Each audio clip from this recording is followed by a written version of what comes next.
Moriora, ko te me tuatahi he kia koutou ki hau kāna, tēnei whenua, tuarua, anō pōwhanaunga, pōkāna o Aotearoa, tēnā koutou, kia koutou ka tōhaki o hiki mai, karanga mai. Mr. Chair, I'd like to begin the first day by acknowledging people to whom this land belongs. I'd also like to acknowledge on behalf of the Māori delegation, our nearest neighbours from Australia, and our relatives across the Pacific, to share with us the knowledge that that great ocean does not separate us, but rather joins us together. And finally, may I greet you all, Indigenous brothers and sisters, to those old friends and colleagues who have engaged in this work for so long. I honour your commitment to those who have joined in more recent times. May we all together walk in the strength and wisdom of our ancestors. I'm also humbled, Mr. Chair, to acknowledge my colleagues on this panel, people whose work I have long admired, and it's been a pleasure to spend time with them. And Mr. Chair, may I add my congratulations also to you on your selection and to the members of the board. It will be clear, Mr. Chair, that others on this panel who are much more expert than I have already covered much of the history and the basically unjust illogical nature of the doctrine of discovery. I would like to focus briefly on one part of the doctrine that is perhaps often overlooked, and then devote most of my time to what may be called an Indigenous rediscovery of our own rights, law, and self-authority.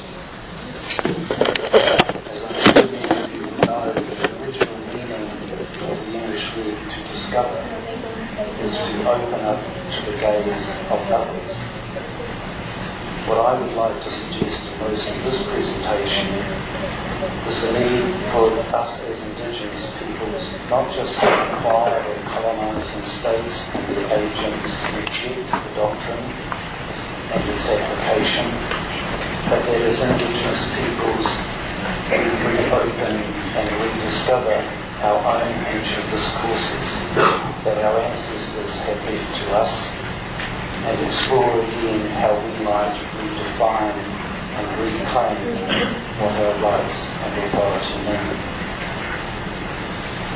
First of all, though, I hope that we might remember that while the doctrine of discovery was always promoted in the first instance as a legal authority to claim the land of Indigenous peoples, there were, of course, much broader assumptions implicit in the doctrine, some of which Robert referred to earlier. For to open up an Indigenous land to the gaze of a colonising other was also, in their view, an opening up of everything that was in and of the land being claimed. Thus, the doctrine of discovery suggested a right to take control of another nation's land. It necessarily also implied a right to take over the lives and authority of the people to whom the land belonged. It was, in that sense, and remains to this day, what I call a piece of genocidal legal measure that could, with the waving of a flag or the reciting of a proclamation, assert that the land eventually being taken and discovered henceforth belonged to someone else, and that the people of that land were necessarily subordinate to those who were claiming it. Rather like the doctrine of terra nullius, or the very notion of British colonising law of Aboriginal title, the doctrine opened up the bodies and souls of Indigenous peoples to a colonising gaze, which, as Robert and others have said, saw them as inferior, subordinate, and in fact exhumed. Indeed, like all of the laws concocted by the colonisers. The doctrine required a suspension of disbelief, which my colleague Robert Williams has already identified in the past as part of a discourse of conquest, and which I regard as part of a jurisprudence of oppression. But more broadly speaking, it is both a reflection and expression of the attitudes that motivated Western civilization as a whole. In turn, those attitudes fed into and nurtured a totalising culture of colonisation. And it is this culture of colonisation which I believe we need to consider as we agitate for the revocation of the doctrine of discovery.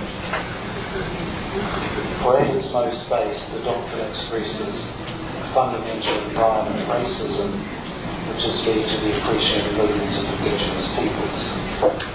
It was thus more than a mere doctrine with unfortunate consequences, as a New Zealand politician recently said. It was in fact and remains to this day in itself a crime against humanity. And like any crime, it has had and continues to have many different manifestations as states continue to exercise the power which they believe the doctrine has given to them. Sometimes that power, sometimes that opening up of the Indigenous world to the gaze of others, is manifest in the large and overtly violent actions of a state against the Indigenous peoples.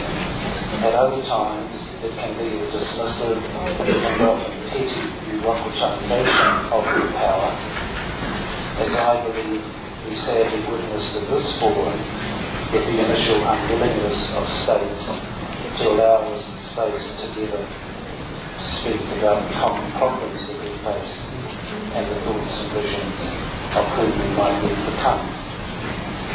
Indeed, when the Global Caucus was informed yesterday that the General Assembly Hall was only available for a limited time because of what was called matters of greater priority, states were in effect, through the United Nations, further marginalising our peoples, just as the doctrine of discovery has enabled them to do for so long. That states, through this organisation, were eventually prevailed upon to retract their original planned restriction is perhaps a cause for some quiet satisfaction. But it does not necessarily negate nor remove the underlying attitude or ethos of denial and domination which underlay it.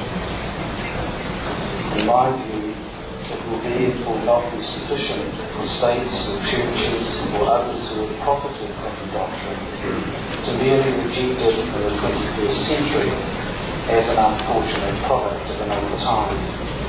Neither will it be sufficient for states or churches to simply apologise for its invention, important though that is, but rather to actively seek to undo its consequences in practical and meaningful ways. In effect, any rejection of the doctrine by colonising states, any apology, will be meaningless unless wit, wisdom and compassion is applied to a practical and proper recognition of the rights of Indigenous peoples as defined by Indigenous peoples themselves. The aim should be not just to recompense for past actions, but to accept that a better and more just future for Indigenous peoples will ultimately require a restoration of the political, constitutional authority which the colonising states have so consistently sought to suppress. Most Indigenous peoples have of course waged a long struggle to deal with the costs of the purported right of discovery, and more recently have tried to protect our communities and nations from the genocide which it justified and the ongoing dispossession which it has enabled. However, what I would like to respectfully suggest today is that we aim as Indigenous peoples for something more. But if we are to have the doctrine of discovery revoked by those who invented it, we must also be as brave and imaginative as our ancestors, and as I alluded to earlier, rediscover and revalidate the raw and full sovereign authority which they exercise. If we are able to do that, we will be discovering for ourselves once again that we indeed do have the inherent right and power to take back that which was originally and allegedly discovered and stolen from us. Indeed, I would hope that while states may at last find the honour and good conscience to reject the doctrine, we as Indigenous peoples will also seek to rebuild the damage it has caused in ways that reflect the power and beauty of who we are.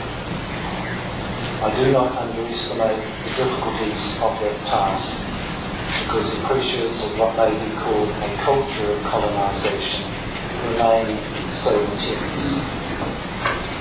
When contemplating how we might chart our future beyond the doctrine, I am also aware that the process will be difficult, if only because of the warning given many years ago by the African-American philosopher Frederick Douglass, when he said that power conceives nothing without a demand. It really did, and it really will.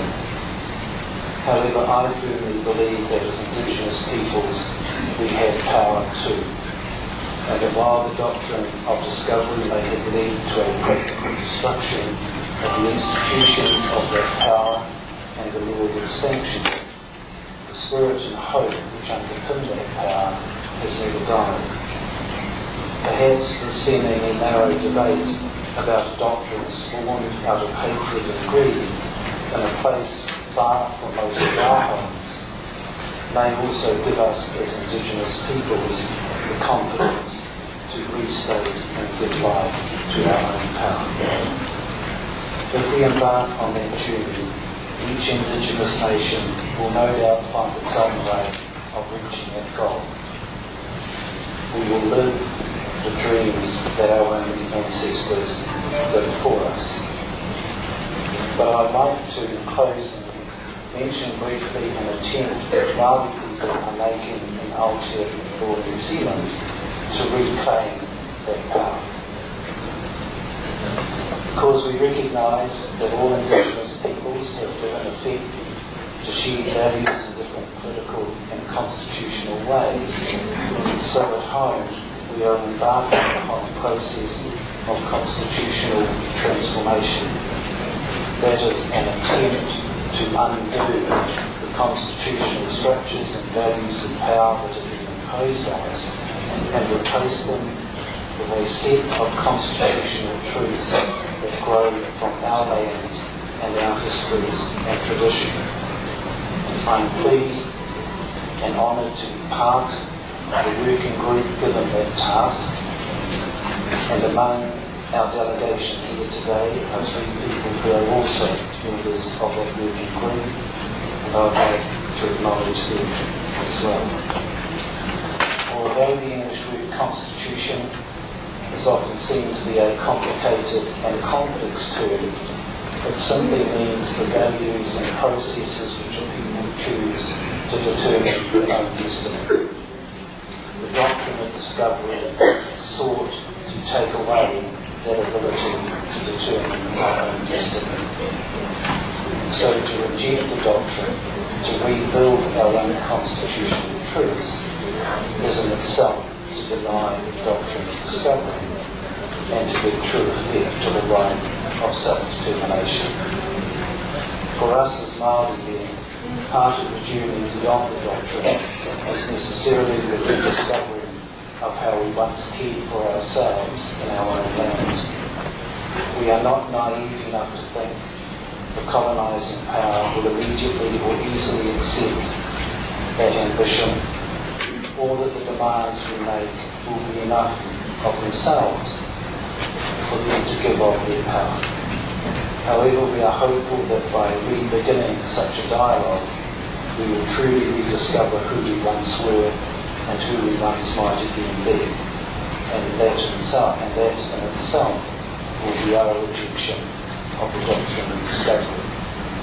As we embark upon that journey in our little corner of the world, we wish you well in your journeys too. Kia ora.